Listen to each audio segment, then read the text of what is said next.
Surprise ka ba?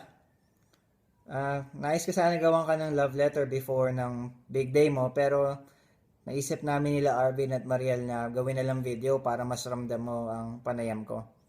Well, babasahin ko na lang. Medyo sinulat ko naman siya, kaya medyo kabisado ka naman. So, start na tayo. Ngayong kasal ka na, ipaubaya mo na ang pogi problem sa mga bachelors na tulad namin. Tama ba, Arvin? Tama. Pasensya na kung di ako makakarating ng personal. Pero sa totoo lang, ilang araw bago ang big day nyo, kinikilig na ang tumbong ko. Bilang iyong best friend, kapatid, kababata, best man at kasangga, wala na akong hahangarin pa kundi makasama mo ang babaeng iyong pinakamamahal. Sa ating pagsasama, nakita kitang pinakamasaya kapag kasama mo siya. Pwede na lang kung maglilinis ka ng kotse o bibili ka ng bagong mugs. Pero kidding aside, naramdaman mo na kung siya na, huwag ka nang bibitiw. You have chosen the best person to be with moving forward. Someone who will be there through good, bad, fun, and crazy times.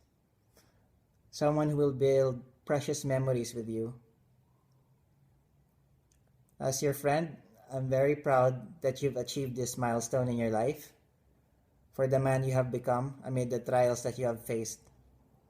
It just made you a stronger person, and I'm sure that will serve you better for your future family. Kay Mariel naman. Dearest Mariel, wala na akong hihilingin pa kundi makita ka masaya sa piling easy. Pakialagaan siya ha? Low maintenance lang yan. Pakainin mo lang at payagan mo lang lumabas ng weekend. Masaya na yan. You got a good one. Sabi nga ni Beyonce, if you like it, then you put a ring on it. And he will take care of you for the rest of your life. For you both, sending my thoughts, my prayers, and best wishes from across the globe. Cheesy Balls rocks. Congratulations guys, and I'll see you very soon.